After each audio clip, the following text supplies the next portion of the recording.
ಹಾಗೆಯೇ ಜಮ್ಮು ಕಾಶ್ಮೀರದಲ್ಲಿ 2ರಲ್ಲಿ ಬಿಜೆಪಿ ಮತ್ತು 1ರಲ್ಲಿ ಇತರರು ಮುನ್ನಡೆಯನ್ನು ಸಾಧಿಸಿದ್ದಾರೆ ಅನ್ನುವಂತಹ ಒಂದು ಅಪ್ಡೇಟ್ ಕೂಡ ಸಿಗ್ತಾ ಇರುವಂಥದ್ದು. ಎರಡೂ ರಾಜ್ಯಗಳಲ್ಲಿ ಯಾರು ಅಧಿಕಾರದ ಗದ್ದುಗೆಯನ್ನು ಏರ್ತಾರೆ ಅನ್ನುವಂಥದ್ದು ಬಹುತೇಕ 12 ಗಂಟೆ 1 ಗಂಟೆ ಹೊತ್ತಿಗೆ ನಿರ್ಣಯ ಆಗುವಂಥದ್ದಿದೆ. ಜನ ಮತ ಹಾಕಿದ್ದಾರೆ, ಜನರ ತೀರ್ಪನ್ನು ನೋಡುವಂತಹ ಸಮಯ ಇದು. 8 ಕ್ಷೇತ್ರಗಳಲ್ಲಿ ಆಲ್ರೆಡಿ ಕಾಂಗ್ರೆಸ್ ಮುನ್ನಡೆಯನ್ನು ಸಾಧಿಸಿದೆ. ಹರಿಯಾಣದಲ್ಲಿ 3 ಕಡೆಗಳಲ್ಲಿ ಬಿಜೆಪಿ ಮುನ್ನಡೆಯನ್ನು ಹೊಂದಿದರೆ ಜಮ್ಮು ಕಾಶ್ಮೀರದ ರಿಸಲ್ಟ್ ಕೂಡ ಅಪ್ಡೇಟ್ ಆಗ್ತಾ ಇದೆ. ಜಮ್ಮು ಕಾಶ್ಮೀರದಲ್ಲಿ 2 ಕಡೆಗಳಲ್ಲಿ ಬಿಜೆಪಿ ಮತ್ತು 1ರಲ್ಲಿ ಇತರರು ಮುನ್ನಡೆಯನ್ನು ಸಾಧಿಸಿದ್ದಾರೆ ಅನ್ನುವಂಥದ್ದು ಕೂಡ ಇದೆ.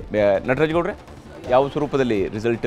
ಇಲ್ಲ, ನಮಗೆ ಖಡಾಖಂಡಿತವಾಗಿ ನಮಗೆ ನಂಬಿಕೆ ಇದೆ, ಜಮ್ಮು ಕಾಶ್ಮೀರದಲ್ಲೂ ಸಂಪೂರ್ಣವಾಗಿ ಬಹುಮತ ಇರತಕ್ಕಂಥ ಸರ್ಕಾರನೇ ಬರುತ್ತೆ. ಪ್ರಿಡಿಕ್ಷನ್ನು ಅಂಗಸಂಬಿ ಅಂತ ಹೇಳಿದ್ರು ಕೂಡ ಜಮ್ಮು ಭಾಗದಲ್ಲಿ ಬಿಜೆಪಿಗೆ ಸ್ವಲ್ಪ ಸೀಟ್ಗಳು ಜಾಸ್ತಿ ಬರ್ಬೋದು. ಕಾಶ್ಮೀರದಲ್ಲಿ ನ್ಯಾಷನಲ್ ಕಾನ್ಫರೆನ್ಸು, ಕಾಂಗ್ರೆಸ್ಸು ಮತ್ತು ಜಮ್ಮುನಲ್ಲೂ ಕೂಡ ಕಾಂಗ್ರೆಸ್ಸು ಸೀಟ್ಗಳನ್ನ ಪಡ್ಕೊತವೆ.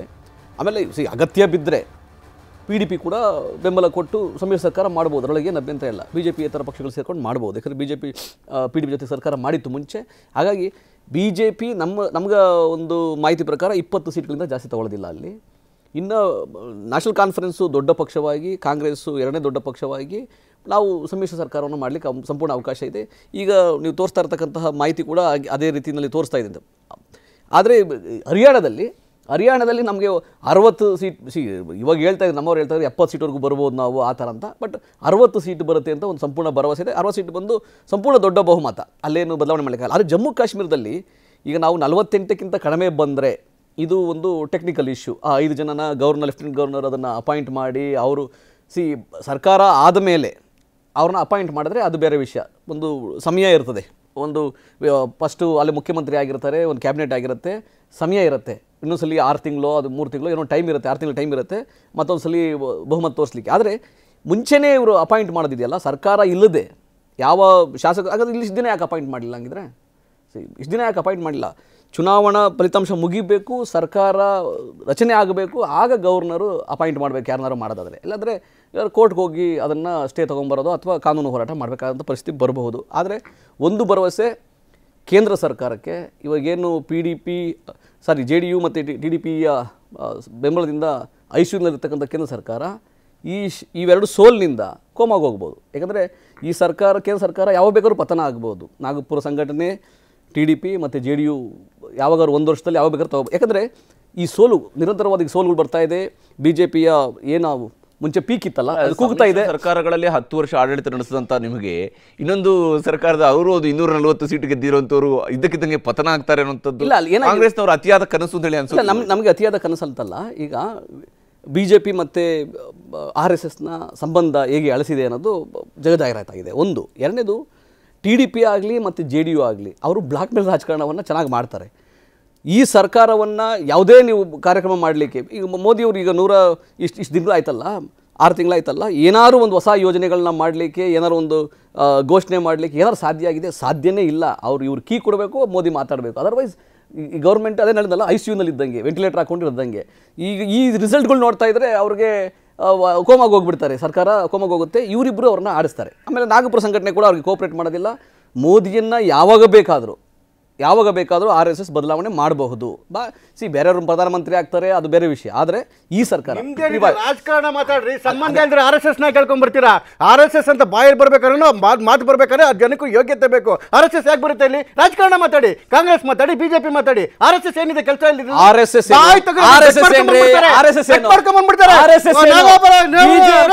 ಇನ್ನೊಂದು ಮುಖ ಅಷ್ಟೇ RSS, ಇನ್ನೊಂದು ಮುಖ RSS ಅಷ್ಟೇನೆ. RSS ನ ಮುಖ್ಯಸ್ಥರು ಏನಂದ್ರು ಕೇಳಿಸ್ಕೊಳ್ಳಿ. ಈಗ ನೀವು ಕೇಳಬೇಕು, RSS ನ ಮುಖ್ಯಸ್ಥರು ಏನಂದ್ರು? ದೇವರಾಗ ಕೊಟ್ಟವರೇ ಮೋದಿ ಅಂತ RSS ನ ಮುಖ್ಯಸ್ಥರು ಟೀಕೆ ಮಾಡಿದ್ರು. ಒಂದು ಒಳ್ಳೆ ಡಿಬೇಟ್ ಈ ಸರ್ಕಾರವನ್ನ ಉರುಳಿಸಲಿಕ್ಕೆ ಕೇಳಿಸ್ಕೊಳ್ಳಿ, ಈ ಸರ್ಕಾರ ಉರುಳಿಸಲಿಕ್ಕೆ RSS ಸಂಚು ಮಾಡ್ತಿದೆ. ಅದರಲ್ಲಿ BJP ತಾಕತ್ತಿಲ್ಲ, ಹಾಗಾಗಿ ಅಲ್ಲಿ ಕರ್ಕೊಂಡ್ ಬಾ. ಸತ್ಯ ಕೇಳಕ್ಕೆ ಧೈರ್ಯ ಬೇಕು ನಿಮಗೆ, ಸತ್ಯ ಕೇಳಕ್ಕೆ ಧೈರ್ಯ ಬೇಕು ನಿಮಗೆ, ಸತ್ಯ ಕೇಳಕ್ಕೆ ಧೈರ್ಯ ಬೇಕು ನಿಮಗೆ. RSS ಅಸಂವಿಧಾನಿಕ ಸಂಸ್ಥೆ, RSS ಅಸಂವಿಧಾನಿಕ ಸಂಸ್ಥೆ 10 ವರ್ಷಗಳ ಕಾಲ ದೇಶವನ್ನ ಆಳಿತು. ಹೀಗೆ ಆಳ್ವಿಕೆ ಮಾಡ್ಲಿಕ್ಕೆ ಸಾಧ್ಯ ಆಗಲ್ಲ. TDP ಮತ್ತೆ ನಿಮ್ಗೆ RSS ನೇರ ಆಳ್ವಿಕೆ ಆಗ್ತಾ ಇಲ್ಲ ನಿಮ್ಗೆ. ಈಗ ಪೊಲಿಟಿಕಲ್ ಫೈಟ್ ಅದಕ್ಕೆ ನಿಮಗೆ ಭಯ ಬೀಳ್ತಾ ಇದ್ದೀರಾ? ಪೊಲಿಟಿಕಲ್ ಫೈಟ್ ಮಾಡಿ. ರಿಸಲ್ಟ್ ಅಪ್ಡೇಟ್ ಕೂಡ ನಾವು ನೋಡ್ತಾ ಇದ್ವಿ. ಇಂಡಿಯಾ ಬ್ಲಾಕ್ ಜಮ್ಮು ಕಾಶ್ಮೀರದಲ್ಲಿ 9 ಸೀಟ್ಗಳಲ್ಲಿ ಇದುವರೆಗೆ ಮುನ್ನಡೆಯನ್ನು ಸಾಧಿಸಿದೆ. ಜಮ್ಮು ಕಾಶ್ಮೀರದಲ್ಲಿ 9 ಸೀಟ್ಗಳಲ್ಲಿ ಇಂಡಿಯಾ ಬ್ಲಾಕ್ ಮುನ್ನಡೆಯನ್ನು ಸಾಧಿಸಿದರೆ BJP 7 ಸ್ಥಾನಗಳಲ್ಲಿ ಮುನ್ನಡೆಯನ್ನು ಹೊಂದಿದೆ. PDP 1 ಕ್ಷೇತ್ರದಲ್ಲಿ ಮುನ್ನಡೆಯನ್ನು ಹೊಂದಿದ್ರೆ ಇತರರು 2 ಕ್ಷೇತ್ರಗಳಲ್ಲಿ ಮುನ್ನಡೆಯನ್ನು ಸಾಧಿಸಿದ್ದಾರೆ. ಹಾಗೆಯೇ ಹರಿಯಾಣ ವಿಚಾರಕ್ಕೆ ಬರುವುದಿದೆ. ಹರಿಯಾಣದಲ್ಲೂ ಕೂಡ ಕಾಂಗ್ರೆಸ್ನವರು ಒಂದು ಒಳ್ಳೆಯ ಮುನ್ನಡೆಯನ್ನು ಸಾಧಿಸಿದ್ದಾರೆ. ಇದುವರೆಗೆ ಬಂದಿರುವಂತಹ 24 ಕ್ಷೇತ್ರಗಳ ರಿಸಲ್ಟ್ ಅಪ್ಡೇಟ್ನಲ್ಲಿ 15 ಕಡೆಗಳಲ್ಲಿ ಕಾಂಗ್ರೆಸ್ನವರು ಮುನ್ನಡೆಯನ್ನು ಸಾಧಿಸಿದರೆ 7 ಕ್ಷೇತ್ರಗಳಲ್ಲಿ ಮಾತ್ರ BJP ಮುನ್ನಡೆಯನ್ನು ಹೊಂದಿರುವಂಥದ್ದು.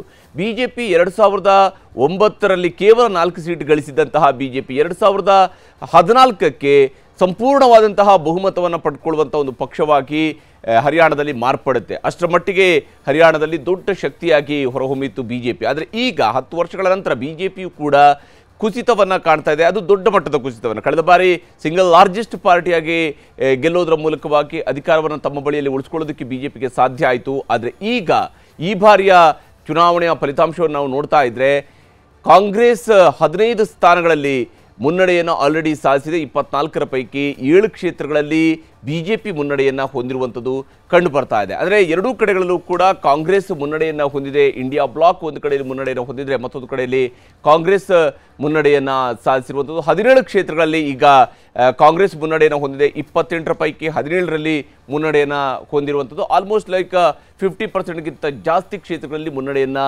ಹೊಂದಿರುವಂಥದ್ದು ಕಂಡು ಬರ್ತಾ ಇದೆ. ಸತೀಶ್, ಹೌದು, ಅದರಿಂದ 9:30 ತನಕ ನಾವು ಎಸ್ ಎಕ್ಸಾಕ್ಟ್ಲಿ. ಆದರೆ ಆರಂಭಿಕವಾದಂತಹ ಹಂತದ ಮುನ್ನಡೆಯನ್ನು ನಾವಿಲ್ಲಿ ಗಮನಿಸ್ತಾ ಇರುವಂಥದ್ದು.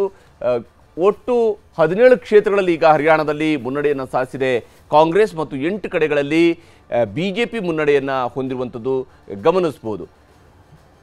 ಬಹಳ ಮುಖ್ಯವಾಗಿ ಇಲ್ಲಿ INLD ಇರ್ಬೋದು, ಪ್ರಾದೇಶಿಕ ಪಕ್ಷಗಳೇನಿದ್ವು, ಒಂದು ರೀತಿಯಲ್ಲಿ ಹರಿಯಾಣದ ಕಂಪ್ಲೀಟ್ ಆದಂಥ ರಾಜಕಾರಣವನ್ನು ಕಂಟ್ರೋಲ್ ಮಾಡ್ತಾ ಇದ್ದಂತಹ ಪಕ್ಷಗಳು ಸಂಪೂರ್ಣವಾಗಿ ವ್ಯಾನಿಷ್ ಆದಂತಹ ರೀತಿಯಲ್ಲಿ ಈಗ ಆರಂಭಿಕ ಮುನ್ನಡೆಯನ್ನು ನಾವು ಗಮನಿಸಿದಾಗ ಅವರಿಗೂ ಕೂಡ ಖಾತೆಯನ್ನು ಆರಂಭಿಸಬೇಕಷ್ಟೇ, ಖಾತೆಯನ್ನು ತೆರಿಬೇಕಷ್ಟೇ ಅನ್ನುವಂತಹ ಪರಿಸ್ಥಿತಿಯಲ್ಲಿ ಇರುವಂಥದ್ದನ್ನು ನಾವಿಲ್ಲಿ ಗಮನಿಸ್ತಾ ಇದ್ವಿ.